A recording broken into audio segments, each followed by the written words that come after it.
Agra breaking. सांसद रामजी लाल सुमन फिर हुए हाउस अरेस्ट। एटा में अंबेडकर की प्रतिमा तोड़े जाने के विरोध में एटा कलेक्ट्रेट पर था धरना। पुलिस के रोके जाने पर सांसद ने कहा कि गोली मरवा दो, हम कोई अपराधी नहीं। अपराधियों के साथ पुलिस मित्रवत व्यवहार करती है और मेरे साथ आतंकवादी जैसा। डीआईजी अलीगढ़ के कहने पर सांसद को रोका गया। पुलिस का बार बार यही नाटक, अपराधियों पर कार्रवाई नहीं, हमें रोका जाता है। आपको क्या कहना चाहिए? आज एटा जिला मुख्यालय पर समाजवादी पार्टी द्वारा आयोजित धरने में हमें शरीक होना था, शामिल होना था।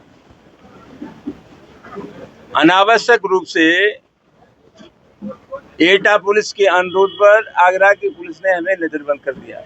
और ये कोई आज नजरबंद नहीं कर रहे हैं, 3 महीने से लगातार हमारे साथ ही व्यवहार हो रहा है जैसे मैं कोई आतंकवादी हूँ, नक्सलवादी हूँ।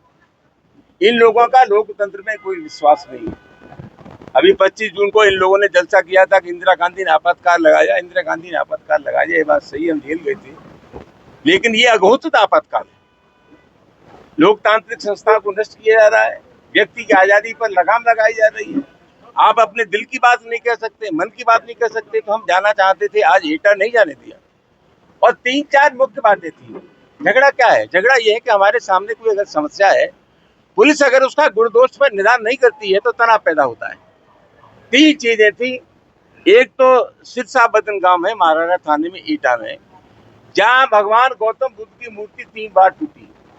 इन्होंने क्या शॉर्टकट निकाल लिया है कि जहां भगवान गौतम बुद्ध की मूर्ति टूटती है या डॉक्टर अम्बेडकर की मूर्ति टूटती है, नई मूर्ति ला करके लगा देते हैं। हमारा क्या कहना है? हमारा कहना यह है कि इन मूर्तियों के टूटने के बाद अगर कहीं से आपने सख्त कार्रवाई कर दी होती तो उसका संदेश जाता और इस आशय की घटनाओं की पुनरावृत्ति नहीं होती। ये लचर व्यवस्था है, अपराधियों के साथ इनका मित्रवत व्यवहार है। जो सख्त संदेश देना चाहिए तो सख्त संदेश कहीं से भी नहीं है। ये मर्यादा की घटना है। 3 बार भगवान बुद्ध की मूर्ति टूटी और 2 बार पुलिस की मौजूदगी में टूटी।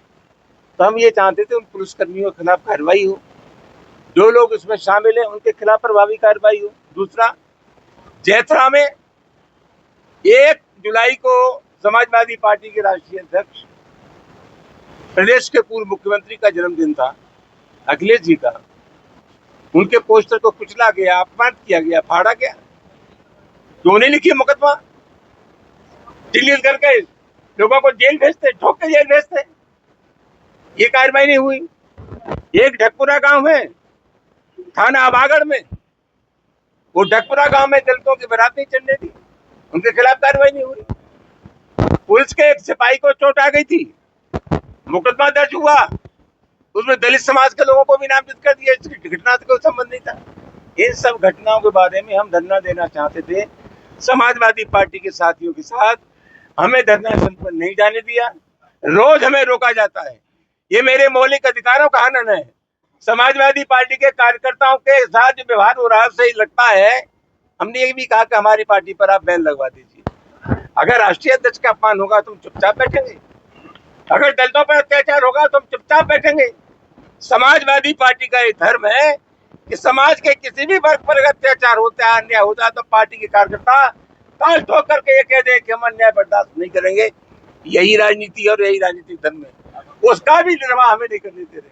अभी अलीगढ़ रेंज के DIG, ADG Agra, police commissioner Agra, police कप्तान एटा ने हमें आश्वस्त किया है कि इन सभी मामलों पर प्रभावी कार्रवाई होगी। 1 हफ्ते का हमें समय दिया है, हम देखेंगे। अगर 1 हफ्ते में कार्रवाई नहीं हुई तो फिर आज जनतंत्र में संघर्ष करने का जो तरीका है उसका फिर इस्तेमाल